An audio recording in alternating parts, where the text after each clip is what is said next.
오늘 이 밤 은혜의 보호자 앞에 나온 여러분들의 발걸음에 하나님께서 축복하시고 또 온라인으로 함께하고 있는 많은 성도들, 그들도 하나님께서 은혜를 베풀어 주시기를 주 예수 이름으로 축원합니다. 오다가 이런 뉴스를 잠깐 봤어요. 오늘 낮에 12시에 광화문에서 집회가 열렸습니다. 무슨 집회가 열렸느냐?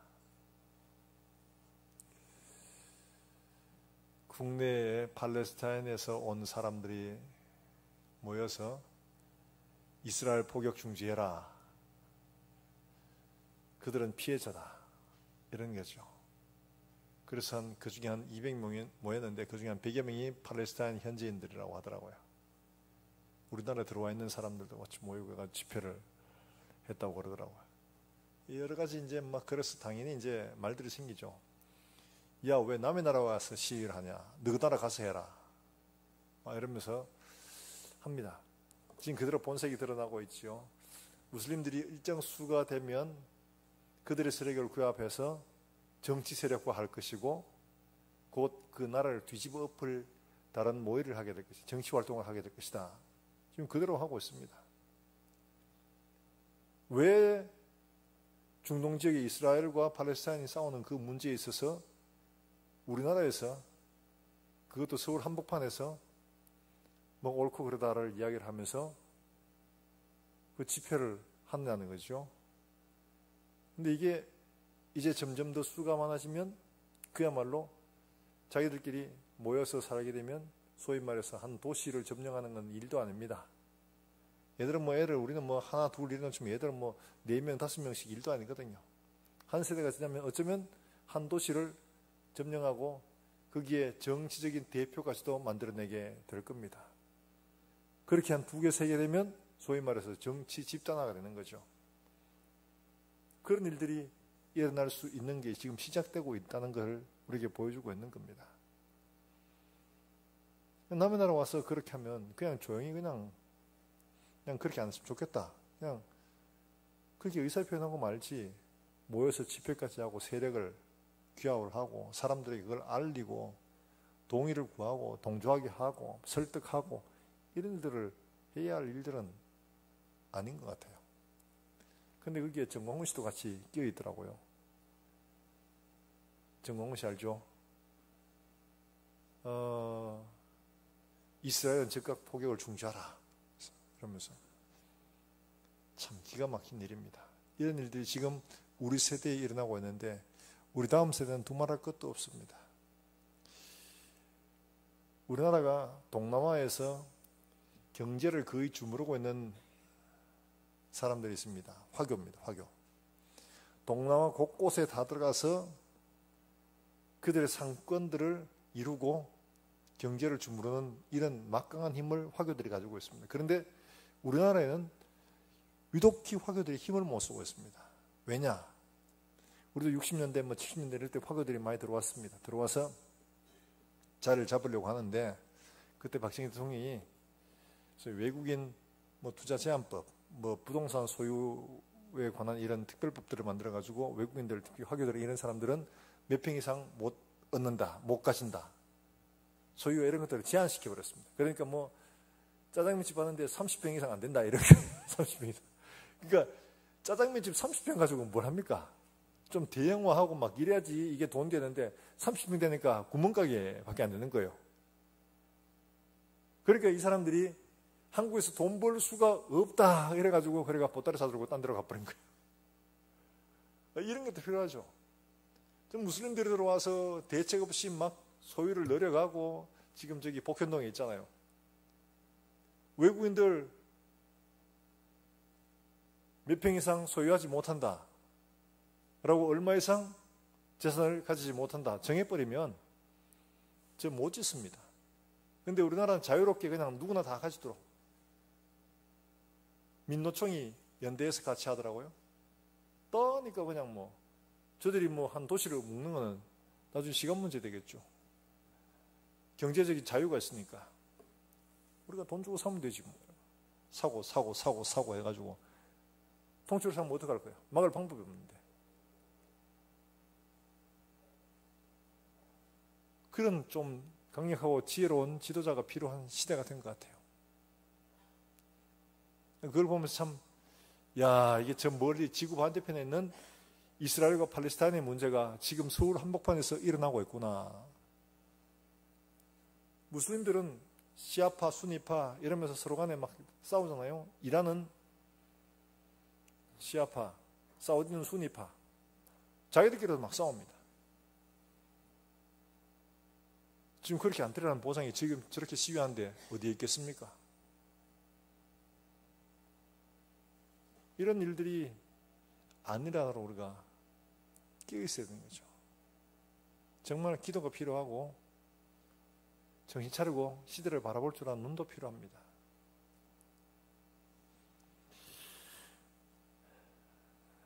네, 오늘 느헤미야가 정말 성벽을 만들어 가는데 사명을 가지고 2,400km 넘는 이 먼 거리를 와서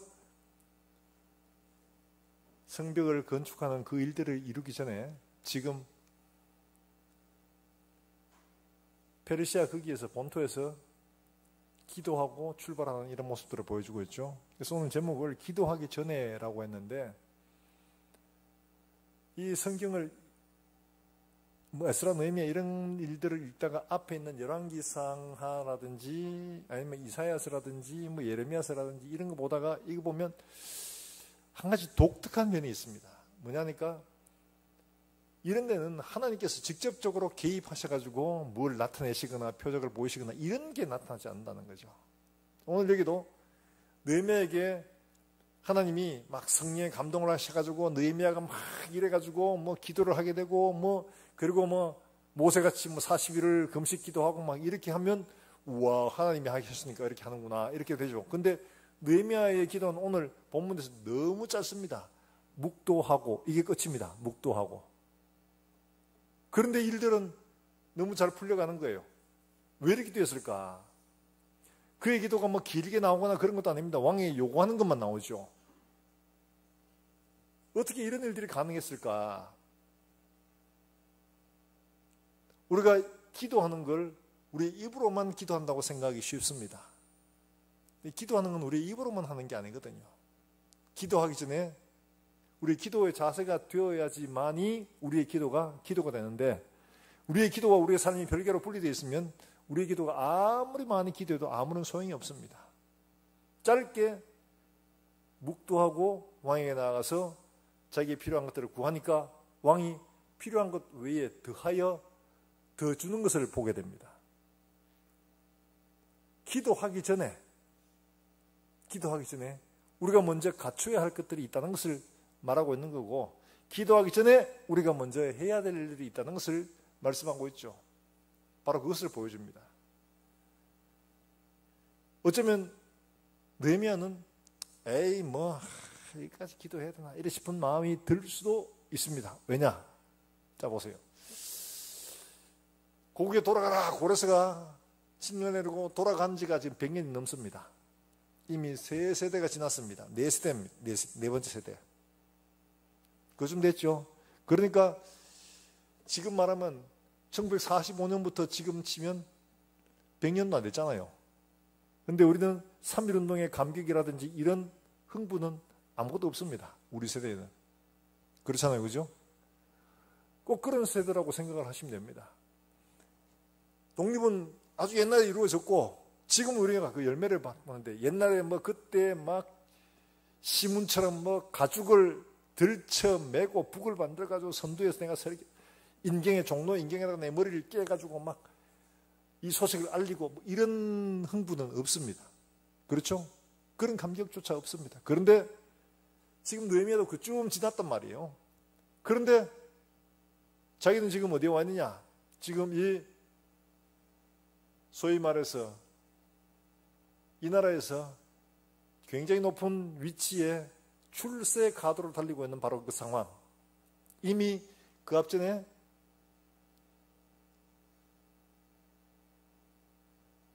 유명한 사람도 갔죠. 제사장 에스라도 갔죠. 내가 앞에 간 사람 스룹바벨, 세스바살 이런 사람도 가고 학사 겸 에스라, 이 사람도 갔는데 뭐 내 같은 게 뭘 가서 뭘 어찌 하나. 당연히 이런 마음 듭니다. 그 사람들 가가지고도 지금 저 모양으로 돼 있는데 내가 간다고 해서 뭘 일이 되나? 당연히 안 되겠죠. 그러니까 오히려 어쩌면 기도하기를 포기할 만한 이런 위치와 시간에 있는 상황인 거죠. 그런데 그렇게 하지 않고 하나님 앞에 수위를 슬퍼하고 기도하고 죄를 뒤집어 쓰고 이런 일들을 하더란 말이죠. 왜 그런 일들을 할 수가 있느냐, 그 다음에 기도하기 전에 우리는 뭐부터 해야 되는가 하는 것을 우리가 이 시간 함께 생각해 보고자 합니다. 먼저 자신이 누구인지를 알아야지 내가 뭘 해야 되는지를 알게 됩니다. 자, 오늘 나오는 5절 말씀에 뭐라고 말하는지 한번 볼까요? 왕이 대답하는 겁니다. 이거 굉장히 이게 쉬운 상황이 아니에요. 왕 앞에 얼굴색이 바뀌고 왕이 야, 니 요새 얼굴색이 왜 그래? 이러면 이거 죽는 겁니다. 왜냐하니까 특히 술 맡은 사람, 떡 맡은 사람 이런 사람들은 왕의 최측근에 왕의 안색을 살펴야 될 사람인데 왕이 거꾸로 돼가지고 느헤미야의 안색을 살펴가지고 있는 거예요. 이 사람들은 워낙에 독사라든지 이런 음모들이 많기 때문에 가까이 있는 측근의 안색이 좀 바뀌었다. 정말 혹시 또 이러면 이건 죽는 겁니다. 두말할 것도 없습니다. 그런데 지금 그래서 왕이 안색을 보고 야, 네 안색이 좀 다르다 이러니까 느헤미야가 굉장히 두려워하면서 이야기를 하잖아요. 이게 바로 그런 상황이라는 거죠. 바로 그런 상황이었어요. 그런데 그럼에도 불구하고 자기가 뭐라고 얘기하느냐, 왕 앞에 이렇게 담대하게 이야기합니다. 지금 말하는 이게 결코 쉬운 게 아닙니다. 우리는 보면 이게 정말 조국에 대한 충정심으로 이렇게 생각하지만 이게 앞에 있는 에스라를 같이 읽어보면 이게 얼마나 무서운 말인가 합니다. 자, 일단 한번 읽어보겠습니다. 5절 말씀입니다. 같이 읽어봅니다. 시작. 왕에게 이르되 왕이 만일 좋게 여기시고 종이 왕의 목전에서 은혜를 입어 싸우면 나를 유다 땅 나의 조상들의 묘실이 있는 성읍에 보내어 그 성을 건축하게 하옵소서 하였는데, 조상들의 묘실이 있는 그 성 이렇게 표현하죠. 그러니까 야, 어떻게 생각하면 야, 조상들을 굉장히 사랑하는구나 이런 생각을 할 수가 있습니다. 그렇죠. 그런데 이 말이 지금 여기 페르시아의 왕의 귀에는 어떤 식으로 들리느냐, 이걸 생각해야 되죠. 그 사람들은 내가 지배해서 적국에서 내 소위 말해서 종으로 만든 이게 이 나라가 뭐라고 하냐, 그 종의 조상들의 묘실을 짓겠다고 지금 이런단 말이에요. 이 굉장히 정말 반역의 소리입니다. 자, 에스라서 4장 15절부터 16절까지 나오는 말씀에 보면 이게 명확하게 드러나고 있습니다. 한번 띄워주십시오. 우리 형님들, 누님들이 이걸 찾기가 어렵습니다. 밤중에 글도 침침하고 잘 안 비고. 자, 15절, 16절 같이 한번 읽어보겠습니다. 자, 시작. 왕은 조상들의 사기를 살펴보시면 그 사기에서 이 성읍은 패역한 성읍이라 예로부터 그 중에서 항상 반역하는 일이 행하여 왕들과 각 도의 손해가 된 것을 보시고 아실지라 이 성읍이 무너짐도 이 때문이니이다. 이제 감히 왕에게 아뢰오니 이 성읍이 중건되어 성곽이 중건되면 이로 말미암아 왕의 강 건너편 영지가 없어지리이다 하였더라.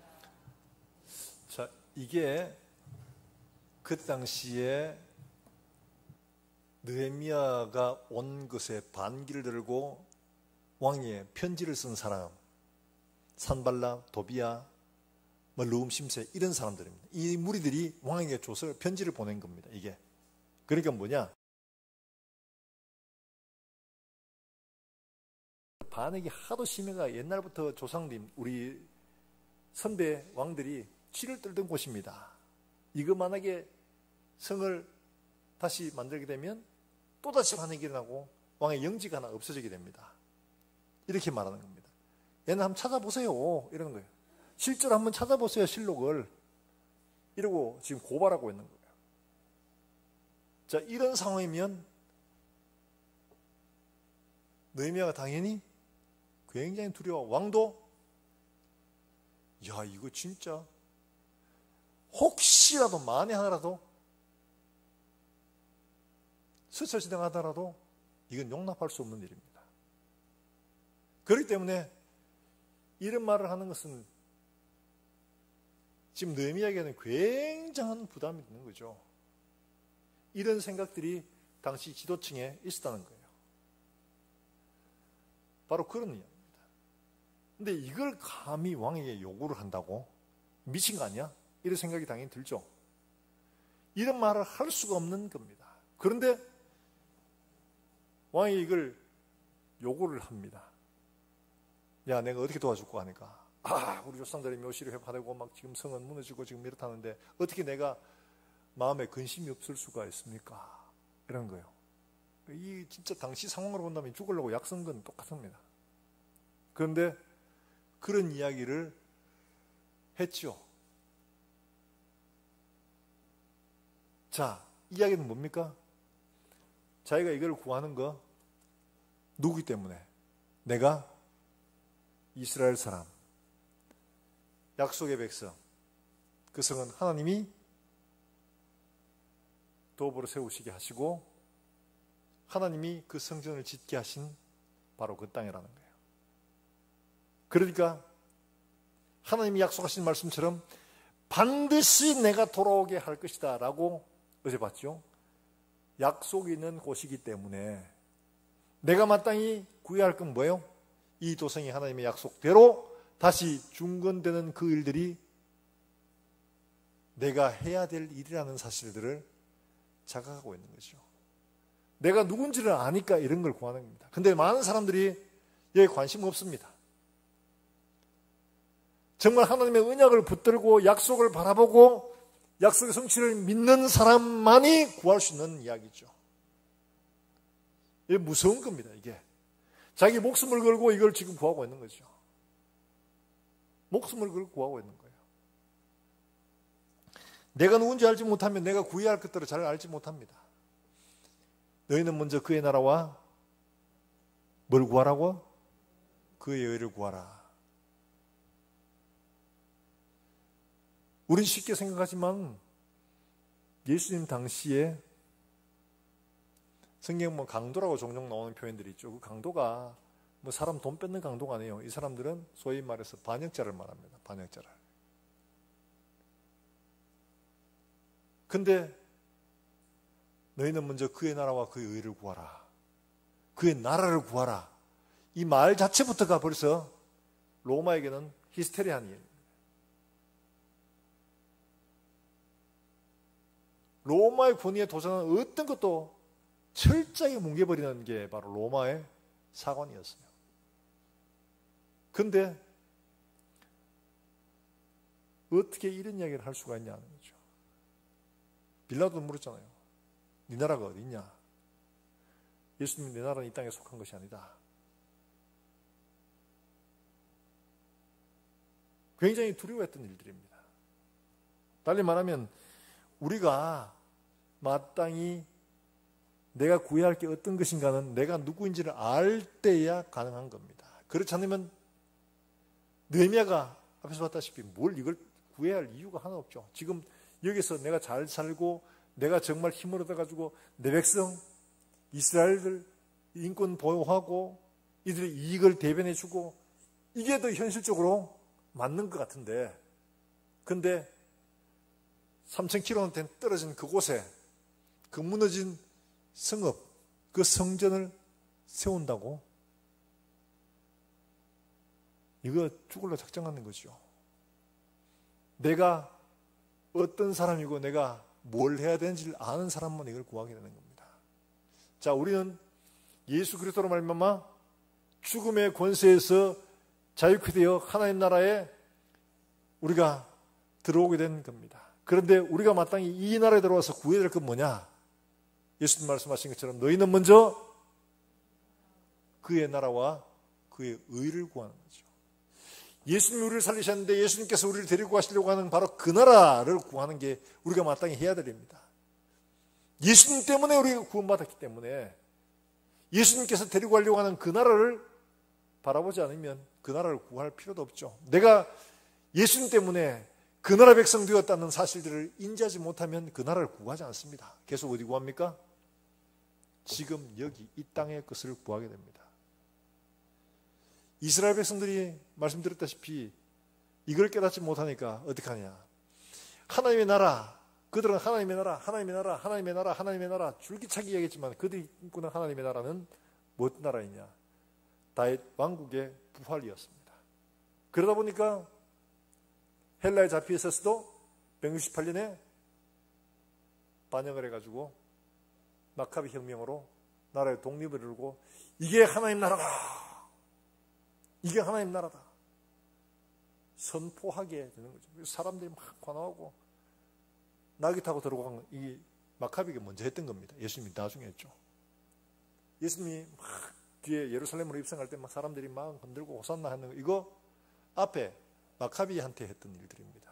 그대로 안 본 거 하지 않습니다. 사람들은 해봤기 때문에 그렇게 하는 거예요. 자, 그런데요, 이런 놀라운 일들을 그들이 보고 그게 아니라는 사실들을 예수님이 그렇게 가르쳤는데 그들은 여전히 예수님의 이야기를 듣지 않습니다. 그러면 어떡합니까? 그들이 추구한 나라 다윗 왕국의 부활을 위해서 예수님을 강제로 밀어붙이는 거죠. 근데 예수님이 그렇게 안 하시니까 십자가에 못 박아버립니다. 그리고는 AD 70년에 철저하게 무너지게 되죠.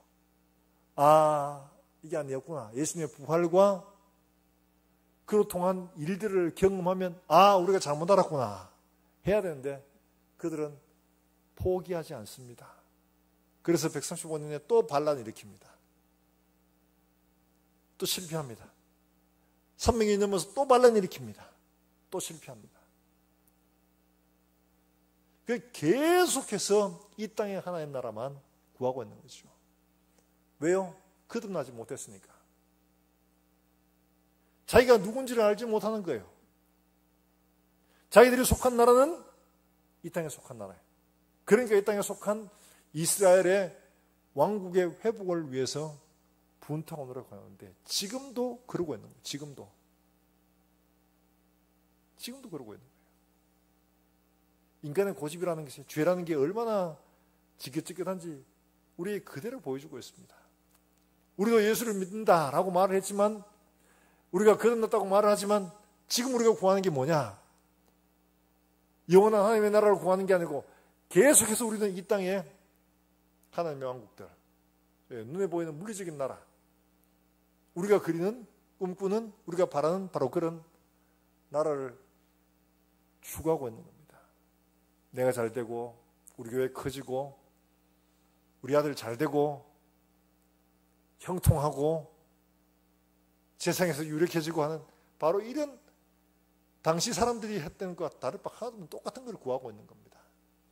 내가 누군지를, 내가 어떤 사람인가를 바로 알아야지 하나님의 나라를 바로 구할 수가 있는 겁니다.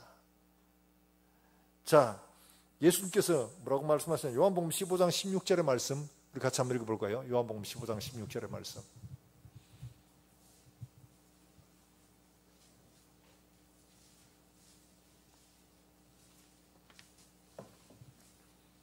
요한복음 15장 16절의 말씀이에요. 자, 같이 한번 읽어봅니다. 시작.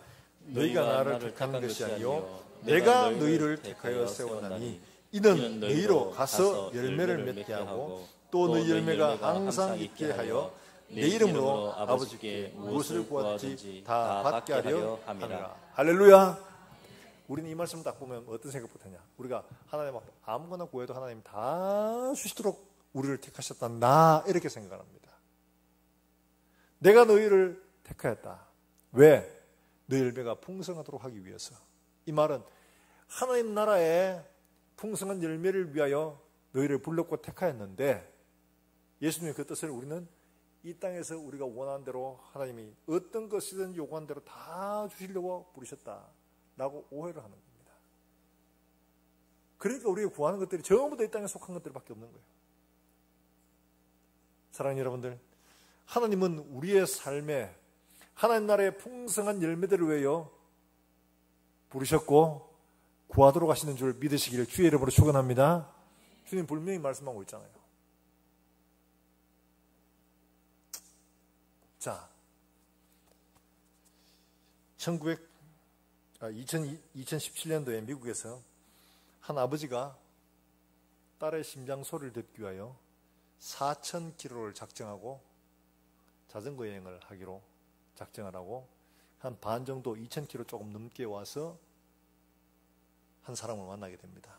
그 내용은 어떻게 되냐니까 이 아버지가 코너라고 하는 이 아버지가 딸과 함께 물가에 놀러갔다가 딸이 그만 물에 빠져서 의식불명이 되어버린 거예요. 그때 나이가 20살.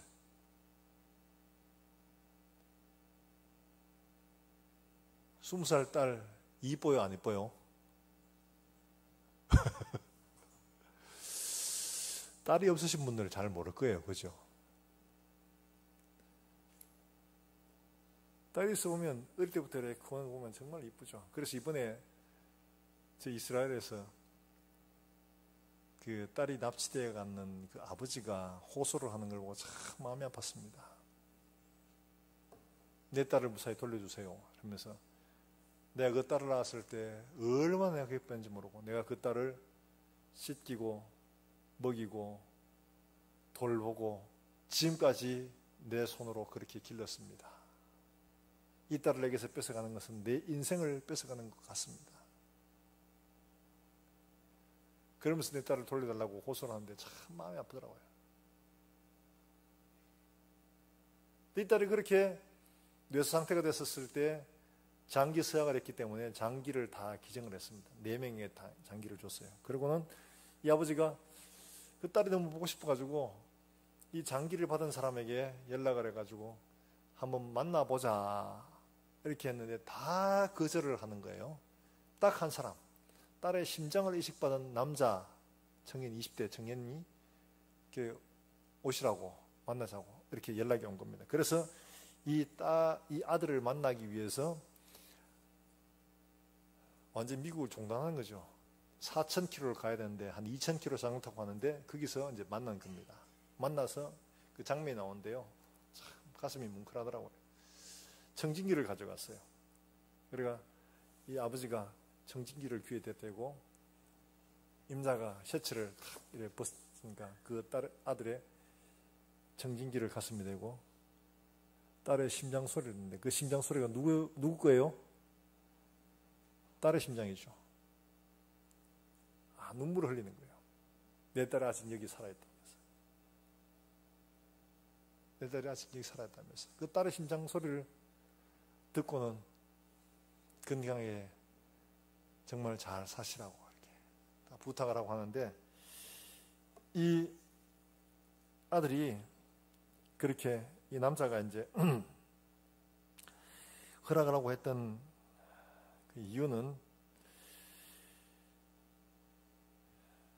이 딸이죠. 딸이 나를 구해줬지만 나는 그녀에게 보답할 길이 아무것도 없었습니다. 그래서 자기가 할 수 있는 일은 은희의 가족에게 딸로 말미암아 내가 건강하게 잘 살았다는 것을 알려주고 싶다는 거예요. 그래서 허락을 했다는 겁니다. 자, 그래서 그 청년이 자기의 심장, 자기 속에 든 그 딸의 심장 소리를 듣게 해주므로 아버지가 그 딸을 생각하고 행복해 할 수 있도록 만남을 허락하는 겁니다. 보통 장기를 기증한 사람하고 못 만나게 합니다. 왜냐하면 혹시라도 뭐 그걸 빌밀해가지고 뭘 뜯어내고 뭐 이럴까봐 공유한 사람하고 못 만나게 하는 게 이 원칙인가 봐요. 그런데 그렇게 허락을 하고 만났습니다. 저는 이 기사를 보면서 그런 생각이 들어요. 진짜 죽음의 순간에 누군가의 죽음이 자기의 생명을 살리고 그 심장으로 갈아 끼워서 지금까지 달려오고 있다면 그 심장을 제공한 아버지가 그 딸의 심장 소리를 듣고 싶어하는 건 당연한 일들이겠죠. 우리는 예수 그리스도로 말미암아 우리의 심장, 죽은 심장이 교체가 됐습니다. 예수 그리스도의 심장으로. 하나님은 지금도 당신의 아들의 심장 소리를 우리에게서 듣기를 원하십니다. 내 아들이 지금 저기 살아있어. 그 심장을 뛰게 해서 이 사람으로 하여금 내 딸의 삶을 살게 하고 있는 거야. 보고 싶죠. 그 심장 소리를 듣고 싶죠. 그 안에 예수의 심장이 뛰고 있는 이것을 듣고 싶어 하는 거예요. 내가 어떻게 살아야 될까? 두말할 필요도 없죠. 내가 예수의 심장을 가지고 하나님 앞에 내 안에 예수님 잘 계십니다. 예수의 심장으로 지금 열심히 잘 살고 있습니다. 내 안에 예수의 심장이 있기 때문에 내가 여기까지 달려왔습니다. 내 안에 뛰고 있는 이 심정으로 말미암아 내가 지금도 살아갈 것이고 마지막 그날까지 예수의 심장으로 살아갈 겁니다. 하나님이 우리의 가슴 속에 예수의 심장이 뛰고 있는 것을 듣게 되면 얼마나 기뻐하시겠어요. 내 아들의 죽음이 결코 헛되지 아니하였고 아들의 죽음으로 말미암아 수많은 천국 백성 만들어 그 아들 예수의 심장으로 살아나는 하나님의 나라 백성들을 바라보시는 아버지 하나님의 마음, 바로 그렇죠. 우린 전부 다 예수의 심장을 가지고 오늘 이 밤에 모여서 예수의 심장으로 함께 하나님 앞에 기도하러 모였습니다. 예수의 마음으로, 예수의 심장으로 살고 예수의 심장으로 우리가 하나님 앞에 기도하고 예수의 심장으로 주님 오실 그날까지 우리가 마땅히 가야 할 길들을 바라보고 구하고 달려갈 수 있기를 주의 이름으로 축원합니다. 그 다음에 기도하기 전에 해야 할 일들이 있습니다. 이게 뭐냐? 자, 2절 말씀 우리에게 뭐라고 말씀하고 있습니까? 2절 말씀 보면 이렇게 말하고 있죠. 같이 한번 볼까요? 2장 4절에 있는 말씀이에요. 4절의 말씀 한번 같이 봅니다. 시작. 왕이 내게 이르시되 그러면 내가 무엇을 원하느냐 하시기로 내가 곧 하늘의 하나님께 묵도하고. 자, 뭐 하고요? 소리 내가 기도한 거 아닙니다. 그렇죠? 뭐 금식 기도한 거 아닙니다. 그렇죠?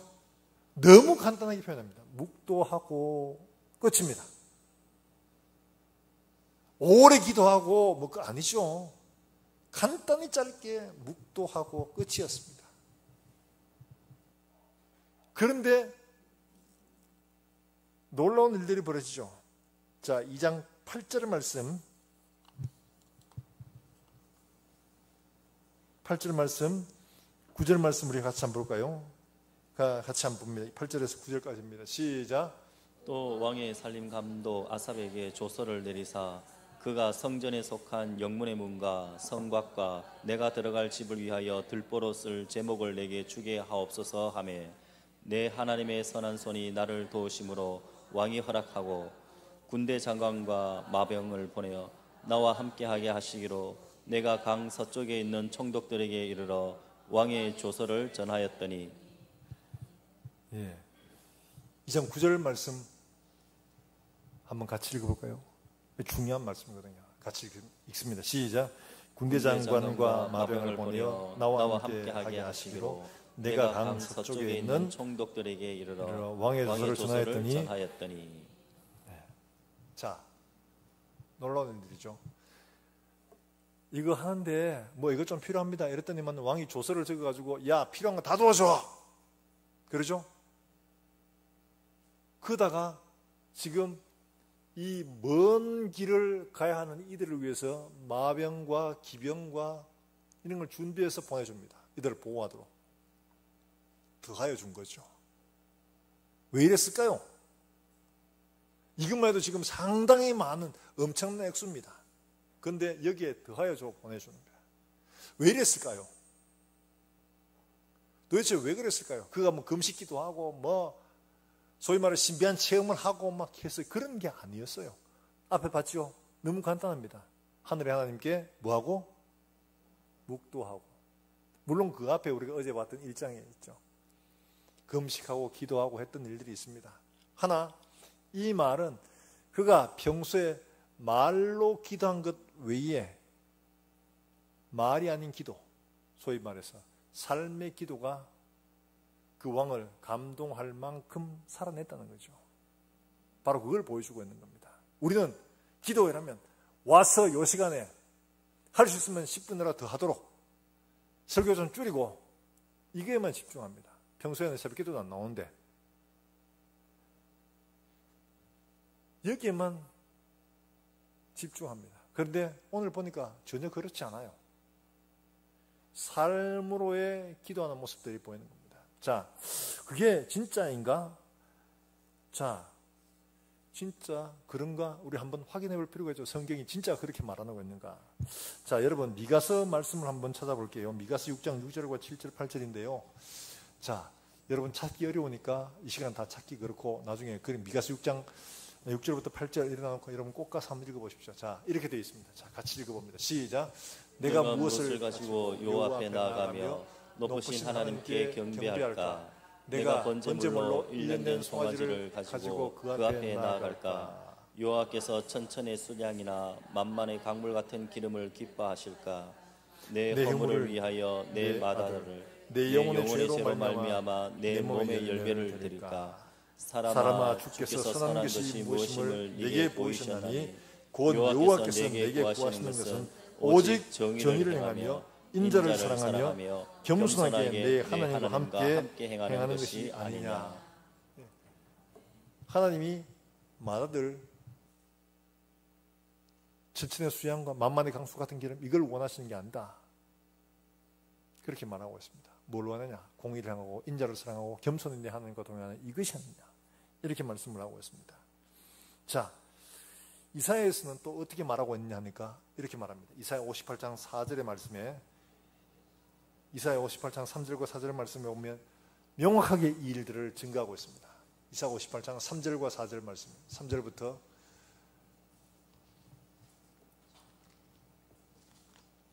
58장 3절 말씀이 안 나오네요. 그럼 3절은 제가 대신 읽어드리겠습니다. 우리가 금식하되 주께서 보지 아니하시오며 우리가 마음을 괴롭게 하되 어찌하여 주께서 알아주지 아니하시나이까? 보라 너희가 금식하는 날에 뭐라고 구하며 온갖 일을 시킨다. 자, 4절 같이 읽습니다. 시작. 보라 너희가 금식하면서 논쟁하며 다투며 악한 주먹으로 치는도다. 너희가 오늘 금식하는 것은 너희의 목소리를 상달하게 하려 하는 것이 아니니라. 자, 이게 무슨 말이냐면 이겁니다. 그들이 하나님 앞에 금식하고 마음을 괴롭게 하고 하는데 왜 하나님 안 들어주세요? 이렇게 지금 따지고 있는 거예요. 따지고 있는데 하나님 뭐라고 하시냐 하면 이렇게 말씀하고 있습니다. 우리가 금식하되 어찌하여 주께서 돌아보지 아니하시며 우리가 마음을 괴롭게 하되 어찌하여 주께서 알아주지 아니하시나이까? 그런데 보라. 자, 58장 3절 말씀 4절 말씀 띄워주세요. 글자를. 네, 4절 말씀에 이렇게 말합니다. 보라, 너희가 금식하면서 뭘 하고요? 논쟁하면 이게 논쟁이 아니고 사실은 싸우는 겁니다. 싸움을 말합니다. 입술을 서로 막 그러면서 막 내가 잘났다 네가 잘났다 이러면서 싸우는 걸 다툼을 말합니다. 논쟁하면서 악한 주먹으로 어떻게 해요? 쓰다듬는 게 아니고 치는 겁니다. 스트라이크입니다. 스트라이크. 악한 주먹으로 서로 치는도다. 자, 너희가 오늘 금식하는 것은 너희의 목소리를 어떻게 하려고? 상달하게 하려는 것이 아니다. 이렇게 말합니다. 자, 너희가 기도하는데 너희의 삶이 너희의 기도를 하나님께 상달하도록 하는데 너희가 지금 악을 행하면서 금식하고 기도는 한단 말이야. 그런데 그렇게 하면 너희 기도가 하나님께 상달이 안 된다는 이야기죠. 왜? 그렇게 하는 것은 너희 기도를 하나님께 상달하려고 하는 행위가 아니라는 거예요. 그러니까 기도는 어디부터 시작되는 겁니까? 기도는 거기 말에 있는 게 아니고 너희의 삶의 현장에서부터 쭉 이어져 온다는 거죠. 내가 하나님 앞에 이런 소원을 가지고 기도하고 있는데 그러면 이 기도가 하나님 앞에 상달하도록 하기 위해서 내가 어떻게 해야 되냐? 미가서에 있는 말씀처럼 공의를 향하고 인자를 사랑하고 겸손히 하나님과 동행하는 이것으로 말미암아 내가 기도할 때 하나님이 아 그래 네가 그렇구나 이게 필요하구나 이렇게 받으시는데 악한 주먹으로 싸우고 논쟁하고 치고 이렇게 하면서 입으로는 주여 주여 주여 이렇게 기도한단 말이죠. 그러니까 하나님 뭐라고 하시냐 너희가 기도하는 것 내게 들으라고 내가 상달하라고 지금 이렇게 너희가 기도하는 게 지금 아니지 않냐 너희 행동을 봐라 행동을 그게 어떻게 기도냐 지금 이걸 말씀하고 있어요. 여러분 우리가 반드시 바라야 됩니다. 기도는 여기서 말로만 하는 게 기도가 아니라 우리의 삶의 현장에서부터 기도라는 겁니다. 우리의 삶의 현장이 공의를 행하고 인자를 사랑하고 겸손히 하나님과 동행하는 삶이 안 따라가면서 우리 입술로만 주여하고 금식하고 마음을 괴롭게 하고 해봐도 아무런 소용이 없다는 겁니다. 주여 왜 안 들어주십니까? 왜 안 들어주십니까? 하는데 주님은 너희의 삶이 너희의 기도를 상달하게 하려고 하는 행동이 아니지 않느냐. 너희의 삶을 먼저 돌아봐라. 이거 분명히 알아야 됩니다. 왜 많은 사람들이 오해를 하느냐. 막 금식하고 막 뭐 환상 보고 막 기도하고 막 방언하고 하는 것들은 대단한 얘기지만 중요한 거 아닙니다. 느헤미야 기도 보세요. 간단하게 묵상하고 그게 끝이에요. 그의 삶이 이미 하나님이 그의 기도를 들으실 수 있도록 살아냈기 때문에 왕도 그의 삶을 통해서 이미 하나님이 그의 마음을 감동해서 그가 필요한 모든 것을 줄 수 있게 한 겁니다. 그것은 그의 요구하는 것은 당시로 보면 파격적인 겁니다. 우리는 지금 그게 뭐 별 대수롭지 않지만 그때 상황으로 보면 이거는 앞에 나왔지만도 반역을 꾀하는 거나 마찬가지였던 겁니다. 왕이 자칫 약간만 눈 돌리면 이게 어디 지금 이럴 수 있는 겁니다. 근데 그런 모든 것들을 다 잠재워버리고 그 사람이 느헤미야가 요구한 것 외에 더 보태서 약까지 갔는데 당연히 군대도 필요하지. 이래가지고 군대까지 동원해가지고 그들을 그 먼 거리를 호위하도록 해주시고 있는 거예요. 겉으로 드러나는 것만 보면 안 됩니다. 입으로 말하는 것만 보면 되는 게 아닙니다. 우리의 입술로 기도하는 것들이 우리의 삶에서부터 시작되는 사실을 반드시 바라야 됩니다. 그리고 오늘 기도하러 나오는데 막 오면서 막 싸우고 막 이래가 와가지고는 기도하는 거 소용이 없다는 거예요. 그렇다고 해서 너무 앞에 있는 건 이것만 중요하게 여기고 삶만 중요하게 여기고 말은 중요하게 여기지 않는 그것도 아니죠. 우리가 기도한다는 것은 이 기도가 하나님 앞에 상달되도록 하기 위해서 내가 어떻게 살아야 하는가를 고민하고 그렇게 살아낼 때 우리의 기도가 정말 하나님이 받으심직한 그런 기도가 된다는 거죠. 그게 안 되면 우리의 금식도 마음을 괴롭게 함도 하나님이 받으실 수 있도록 하는 게 아니라는 것을 주님 친히 말씀하고 있는 겁니다. 너희가 너희 목소리를 내게 상달하게 하려고 하는 것이 아니다. 지금 말씀을 하고 있지 않습니까? 하나님께 상달하는 기도, 우리의 삶에서부터 시작한다는 사실을 여러분 꼭 기억하시길 주의 이름으로 축원합니다. 그래서 예수님도 말씀하시잖아요. 너희가 예물을 드리려고 갈 때 그 사람 마음에 행여라도 오해가 생기도록 했으면 어떻게 하라고? 예물을 놔두고 그 사람과 먼저 사화하고 그리고 예물을 하나님께 드려라. 바로 그 정신입니다.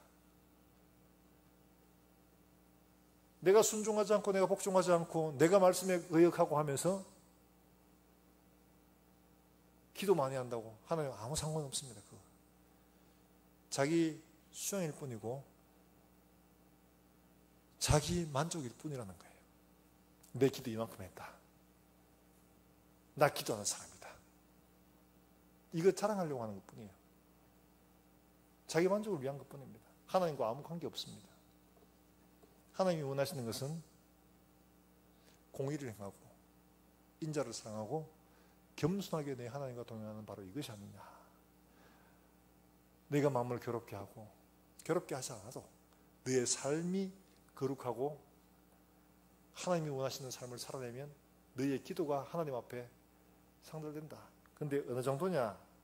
자, 여러분 이사야 58장 6절부터 우리가 잘 아는 10절까지 말씀, 우리 너무 잘 아는 말씀이지만 반드시 꼭 읽고 넘어가야 됩니다. 자칫하면 우리가 원하는 것만 쏙쏙 빼가지고 봐라 이렇게 한다고 하지 않았냐 하지만 이게 바탕이 될 때 하나님이 이렇게 하신다는 겁니다. 자, 58장 6절부터 같이 읽어봅니다. 시작.